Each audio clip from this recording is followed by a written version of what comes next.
সত্যি দেখতে দেখতে কীভাবে ৫টা দিন কেটেও গেল আর মায়ের বিদায়ের সময়ও চলে আসলো।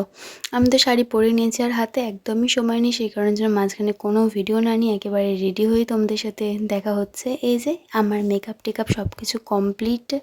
আর এরপর এই যে একটু রেডি হয়ে নিয়েছিলাম আর ওই হারটা পরে মনে হচ্ছিল আমার ভালো লাগছে না, তাই ওটা খুলে এটা পরলাম। আর তারপরে এখানে মুখের উপর একটা ব্রণ বেরিয়েছিল, সেটার উপর একটু কারসাজি করছিলাম। তারপরে দেখলাম এটাতে ভালো লাগছে না, সেই কারণে মুছে ফেলে লাইট ফাইট অফ করে দিয়ে চলে আসলাম। আর এখানে আমি এসে দেখছি বরণ চলছে আর তারপরেই এবার আমি বরণ করে নিলাম।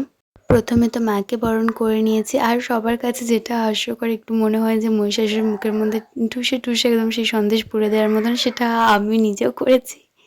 আর এরপর সমস্ত ঠাকুরকে একে একে বরণ করে নিয়ে সিঁদুর মাখিয়ে দিই, সিঁদুর পরিয়ে দিই এবং প্রণাম করে নেওয়ার পরে আমি একবার একটুখানি ভিডিও নিয়ে নিলাম। আর এরপর চলে এসেছি আমি বাড়ি, কেননা যেহেতু আমাকে ড্রেস চেঞ্জ করতে হবে আর বিসর্জনের নাস্তা রয়েছে। চলো টাটা।